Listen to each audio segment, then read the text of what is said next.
Nunca olvidaré la expresión en el rostro de mi madre cuando abrió la puerta de la habitación del hotel. Mi padre y la señorita Vargas, mi maestra de literatura, congelados en un momento que cambiaría nuestras vidas para siempre. Yo tenía 17 años y había seguido a mi madre porque sospechaba que algo andaba mal. Lo que no sabía era que al exponerse esta traición, todos los secretos que nuestra familia había guardado durante años comenzarían a derrumbarse como fichas de dominó. Historias como esta podrían pasarte a ti. Suscríbete y escucha lo que aprendí. Nunca olvidaré la expresión en el rostro de mi madre cuando abrió la puerta de la habitación del hotel. Mi padre y la señorita Vargas, mi maestra de literatura, congelados en un momento que cambiaría nuestras vidas para siempre.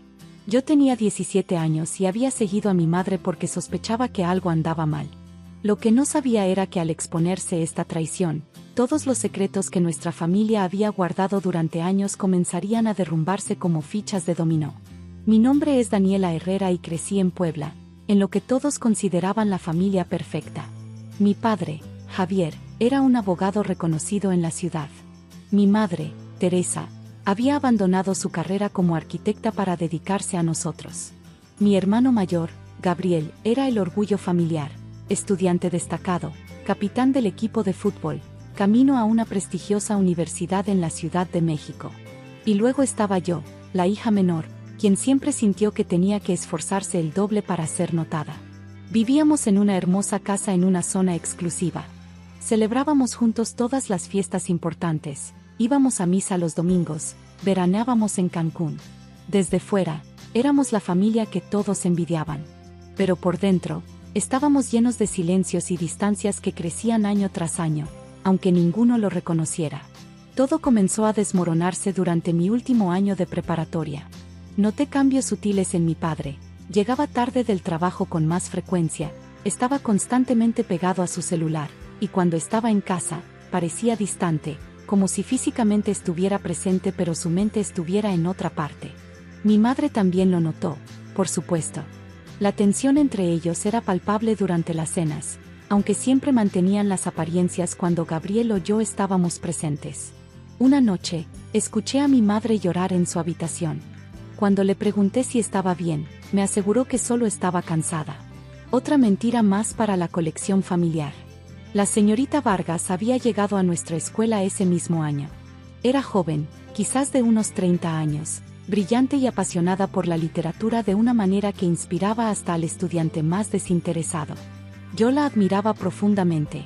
Por primera vez, alguien veía potencial en mis escritos, me animaba a encontrar mi voz.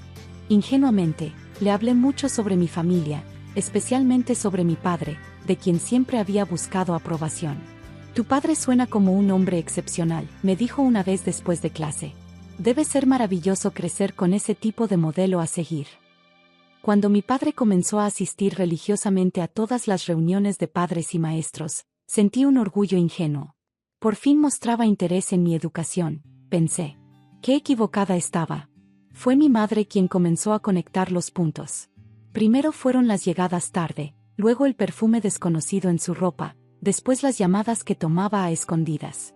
Una noche, revisó su teléfono mientras él se duchaba y encontró mensajes que confirmaron sus sospechas. Pero necesitaba más pruebas, quería enfrentarlo con evidencia irrefutable. Me contó sus sospechas una tarde mientras regresábamos del supermercado. Estaba destrozada, pero determinada.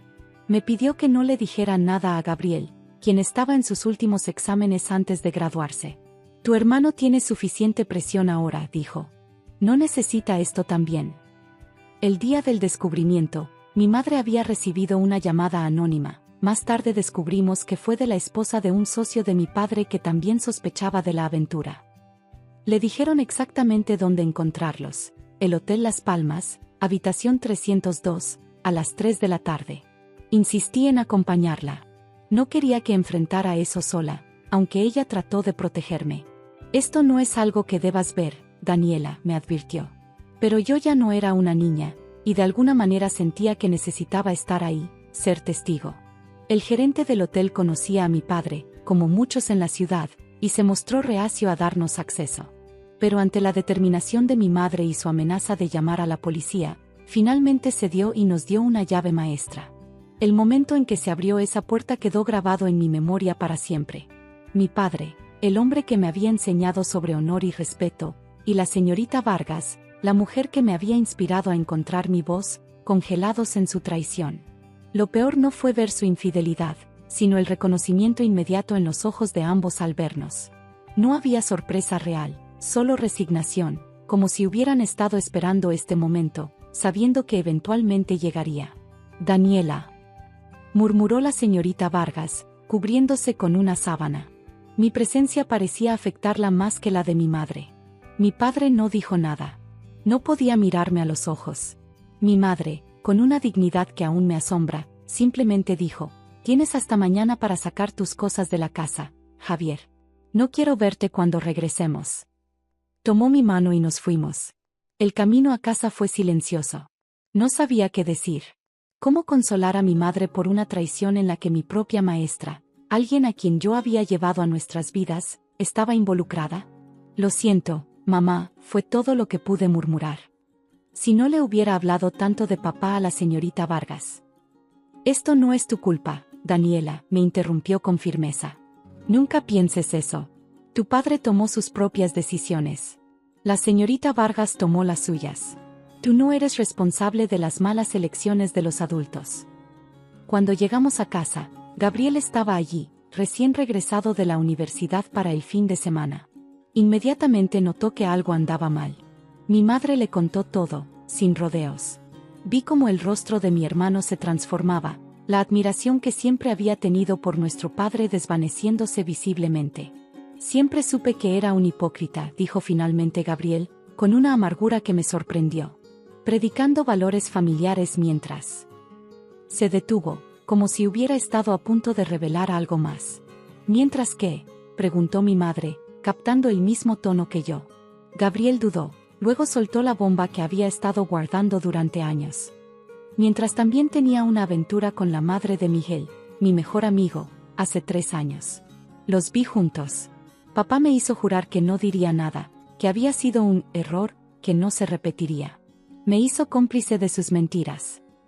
Mi madre se desplomó en una silla, esta nueva revelación golpeándola como una bofetada. «¿Por qué no me lo dijiste? Me convenció de que te destrozaría, que nuestra familia se desmoronaría», respondió Gabriel, lágrimas de rabia rodando por sus mejillas. «Me dijo que era cosa de hombres, que a veces los hombres cometemos errores, pero que él te amaba. Y yo le creí, o quise creerle. No quería ser quien destruyera nuestra familia». Y así, en cuestión de horas, nuestra familia perfecta quedó expuesta como la farsa que realmente era. Mi padre, el supuesto pilar moral; mi hermano, guardando secretos tóxicos; mi madre, construyendo una vida sobre mentiras; y yo, ciega a las dinámicas reales de mi propia familia. Mi padre cumplió con la orden de mi madre y se mudó esa misma noche. La señorita Vargas renunció a su puesto en la escuela, evitándome la humillación de enfrentarla nuevamente, aunque los rumores se esparcieron rápidamente. En una ciudad como Puebla, los secretos rara vez permanecen ocultos por mucho tiempo. Los meses siguientes fueron un doloroso proceso de reconstrucción. Mi madre, quien siempre había definido su identidad a través de su matrimonio y maternidad, tuvo que redescubrirse a sí misma. Volvió a trabajar como arquitecta, primero tímidamente, luego con una pasión renovada. «Renuncié a demasiado de mí misma por mantener esta familia perfecta», me confesó una noche. «Dejé que mi matrimonio, que ustedes, que las apariencias, lo fueran todo. Perdí mi voz en el proceso». Gabriel se distanció de todos nosotros durante un tiempo. La culpa por haber guardado el secreto de mi padre lo consumía. Se mudó permanentemente a la Ciudad de México, regresando solo para ocasiones especiales. Cada visita era tensa, llena de conversaciones superficiales y evitando cualquier tema real. En cuanto a mí, me sentí traicionada doblemente. Por mi padre, cuya moral ahora cuestionaba completamente, y por la señorita Vargas, quien había utilizado nuestra conexión para acercarse a él. Dejé de escribir por un tiempo. Las palabras, que antes habían sido mi refugio, ahora parecían contaminadas por esta traición. Mi padre intentó mantener contacto. Llamaba, enviaba mensajes, pedía vernos. Al principio, lo rechacé completamente. La imagen que tenía de él estaba irreparablemente dañada. ¿Cómo podía respetar a un hombre que había traicionado no solo a mi madre, sino a toda nuestra familia, repetidamente? 6 meses después del descubrimiento, finalmente accedí a verlo. Nos encontramos en un café neutral, lejos de nuestra antigua casa. Se veía más viejo, más cansado. Vivía en un pequeño departamento y había perdido algunos clientes importantes del bufete. En nuestra conservadora ciudad, este tipo de escándalo tenía consecuencias profesionales. Lo siento, Daniela, comenzó. Sé que probablemente nunca podrás perdonarme, pero necesito que sepas cuánto lamento haberte lastimado. ¿Por qué ella?, pregunté directamente. ¿Por qué mi maestra? De todas las mujeres en Puebla, ¿por qué elegiste a alguien tan importante para mí? Suspiró profundamente. No hay una buena respuesta para eso. Podría decirte que fue la cercanía, la oportunidad, que ella me recordaba la pasión que tu madre y yo habíamos perdido, pero la verdad es que fue egoísmo. Puro y simple egoísmo. No pensé en cómo te afectaría. No pensé en ti o en Gabriel o en tu madre. Solo pensé en mí mismo, en lo que yo quería, en lo que sentía que merecía. Su honestidad, aunque dolorosa, fue el primer paso real hacia algún tipo de sanación. No era una excusa elaborada ni una justificación, solo un reconocimiento de su egoísmo. ¿Y la madre de Miguel?, pregunté. ¿Gabriel te dijo que lo sabemos? Asintió lentamente. Me lo dijo. Esa fue otra terrible decisión. Y luego involucrar a Gabriel, hacerlo cómplice. Le fallé como padre de tantas maneras. Hablamos durante horas ese día. No llegué a perdonarlo completamente, pero comencé a verlo como un ser humano profundamente defectuoso, no como el monstruo o el santo que había imaginado en diferentes momentos de mi vida. Gabriel tuvo una conversación similar con él algunos meses después. Fue más difícil para mi hermano, quien se sentía no solo traicionado sino manipulado para traicionar a nuestra madre. Su relación sigue siendo tensa, aunque se están esforzando. En cuanto a mi madre, eventualmente accedió a un divorcio civilizado.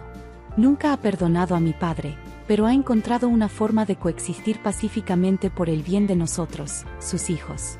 El perdón es para mí, no para él, me explicó. Perdonar no significa permitir que alguien vuelva a lastimarte. Significa liberarte del peso de la ira y el resentimiento. La infidelidad de mi padre fue el terremoto que sacudió nuestra familia, pero revelando grietas que ya existían. Mi madre había renunciado a su identidad, convirtiéndose en la esposa y madre perfecta a costa de su propia felicidad. Mi padre había vivido una doble vida, incapaz de enfrentar sus propias insatisfacciones. Gabriel había cargado con secretos demasiado pesados para un adolescente. Y yo había estado tan enfocada en obtener la aprobación de mi padre que no vi la dinámica tóxica a mi alrededor. Han pasado 5 años desde aquel día en el hotel.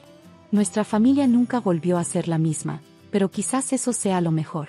Ahora hay más honestidad entre nosotros. Las apariencias ya no son tan importantes como lo eran antes. Mi madre se ha reinventado. A los 48 años, tiene su propio estudio de arquitectura, especializado en diseños sostenibles. Está saliendo con alguien nuevo, un profesor universitario que la valora por quien es, no por la imagen que proyecta. Gabriel terminó su carrera y trabaja en finanzas en la Ciudad de México. Le tomó tiempo, pero finalmente ha dejado de sentirse responsable por las acciones de nuestro padre. Viene a casa más a menudo ahora, y nuestras conversaciones ya no evitan los temas difíciles. Mi padre vive solo, aunque mantiene contacto regular con nosotros. Ha comenzado a hacer terapia, intentando entender sus patrones destructivos. No sé si alguna vez podrá cambiar completamente, pero al menos está intentando hacerse responsable de sus acciones. En cuanto a mí, estoy estudiando psicología, inspirada en gran parte por esta experiencia. Quiero entender mejor las dinámicas familiares, cómo los secretos y las mentiras pueden corroer incluso los vínculos más fuertes, cómo cada miembro juega un papel en el sistema familiar. También he vuelto a escribir. La señorita Vargas tenía razón sobre una cosa: tengo una voz que merece ser escuchada. Irónicamente, fue la traición lo que finalmente me dio el coraje para usarla. Lo que aprendí de todo esto es que las familias perfectas no existen. Detrás de cada fachada impecable hay imperfecciones, secretos, dolores. La verdadera fortaleza no viene de mantener las apariencias, sino de la honestidad, incluso cuando duele. de enfrentar nuestras propias contribuciones a las dinámicas familiares disfuncionales, de perdonar, no necesariamente a los demás, sino a nosotros mismos por no ser perfectos. Nunca habría elegido que mi familia pasara por esto. El dolor fue real y profundo. Pero de ese dolor surgió una autenticidad que nunca habíamos tenido antes. Dejamos de ser la familia que todos envidiaban para convertirnos en personas reales, con defectos y fortalezas, aprendiendo a amarnos no por quienes pretendíamos ser, sino por quienes realmente somos. Y quizás esa sea la lección más valiosa de todas, que la perfección es una ilusión, pero la autenticidad, con todo su desorden y vulnerabilidad, es el único camino hacia relaciones verdaderamente significativas. ¿Y tú? ¿Has enfrentado alguna vez una traición que haya sacudido los cimientos de tu familia? ¿Crees que de las crisis más dolorosas pueden surgir oportunidades para relaciones más auténticas?